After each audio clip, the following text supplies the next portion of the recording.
I was in the Canadian Navy during the war, and when I came out, I had absolutely no business skills at all. I finally ended up with my CA degree, and I was with Pete Mark Mitchell, who were the auditors for the Hudson's Bay Company. And one of the audits I did was, worked on, was the fur trade, as it was then called, now the Northern Stores. And the controller at that time was Hugh Sutherland, Ian Sutherland's father. And I learned what a wonderful franchise the company had, and you know, just incredible. If you go back into that period of time, there was no communications with the South other than a telegram on our company radio. There was no telephones, there was no radio reception. We saw our inspectors, our district and divisional managers 2 to 3 days per year. We were completely on our own. We managed the business. We purchased their goods, ordered them for sea lift, we marked them, we sold them. We balanced the books on a monthly basis, and we would send our results out by telegram. Well, in the mid-1980s, I was working for the Mutual Trust Company, part of the Mutual Life Group. Jeff Gidney, my brother-in-law at the time, and a Canadian Tire dealer who had previously worked for the Northern Stores Department, kept suggesting that Northern Stores would be a good acquisition target. Same time, coincidentally, the Hudson's Bay Company was in financial difficulty. I thought it might be an opportune time to approach them to see if Northern Stores was available. Out of the blue, I had a call from Ian Sutherland, who I did not know, I had never met, but he told me he was Hugh Sutherland's son, and I greatly admired his dad, and his dad had been my boss at the Bay, and they told me what they were doing. The deal was $185 million, and we borrowed $150 million, including a vendor take-back note from the Bay, I think it was 20 or 30 million. We borrowed the other 120 from the Bank of Montreal. And we had to put up $35 million in equity to buy shares. And we had it all set, and the whole thing was going ahead. And then two of our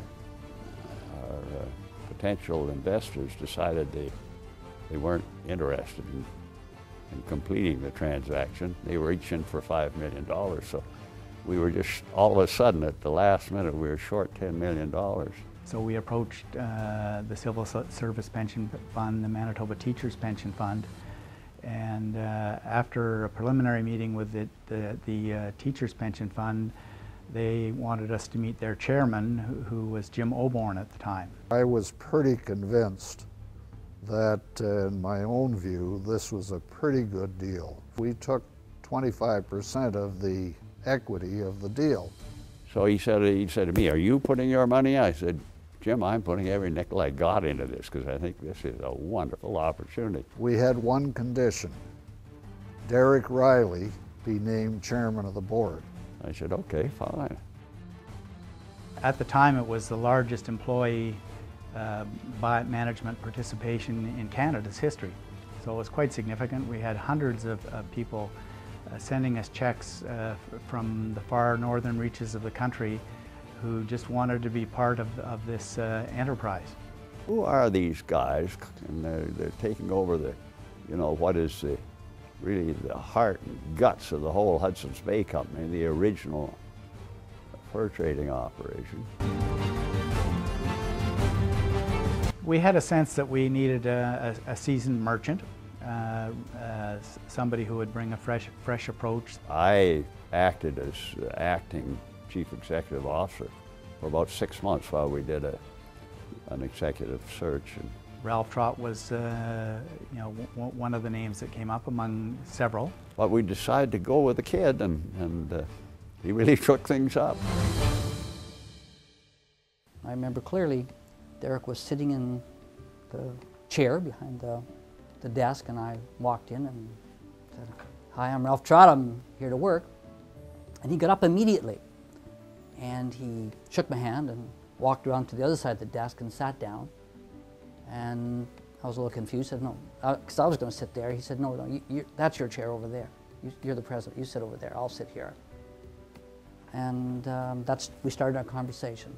And I was blown away by Mr. Riley's leadership. And I knew that was a guy you'd never want to let down. It was very simple and direct, which Derek, I think, is. He said, I want you to build me a great Canadian company. I can see this company, I want to see this company being a public company with its shares listed on the Toronto Stock Exchange, and I want to see the company have sales in excess of $1 billion, $1 billion. At the time, I think our sales were about 350 million. And I said, I want to see it recognized as a great Canadian company. And they thought, well, what's this guy been smoking? I just wanted to start opening up the culture. I felt the culture was a very closed culture. We need to get a business strategy first and foremost. And I undertook to find someone that could help me create a business strategy. And that was a guy by the name of Edward Kennedy. My focus was on Northern Stores becoming a public company, and I would help them, or my firm would help them with that process, maybe raising some capital. We talked about how people bought, how they shopped in the North, and the importance of variety. So your parkas, your outerwear, your footwear has to be tested to 40 below, not city cold, which is 15 below, or Toronto cold, which is 5 below in a wind chill. And so that nuance, as I'm saying that to Ralph, I've noticed that he's wearing a pretty light coat. He still hasn't got a winter coat yet, and he's just heading into the Winnipeg winter. I think it was November. I was brought in as a change agent, and I was brought in because of my reputation to be able to compete in major markets. All the facts that we unearthed pointed us in a radically different direction. For a guy to come to the board, and a board who's looking for answers and solutions to the existing business, it's sort of like, how can we make the existing business work? And his idea was sell off all these road stores. The implication was we were actually going to sell stores and cut ourselves off from certain kinds of markets and get out of a business that was actually profitable. Many of these stores made very good money. So the board had to wrestle with that, and our recommendation was to go ahead and do it. And a lot of the die-hard old Hudson's Bay types, oh God, they're selling, they're selling the crown jewel of our operation. To focus on the North instead of the South, I don't think the board conceptually had a problem with that. I think they understood the logic and the vision behind being a more focused retailer. Len Plett was our Director of Store Development and later Vice President of Store Development of Northwest. And he was responsible for community affairs, government affairs, negotiating with First Nation communities on store developments and leases. We did about 50 agreements, and that put about roughly $100 million worth of assets owned by the First Nations on their reserves. And of course the new developments created something like 800 jobs.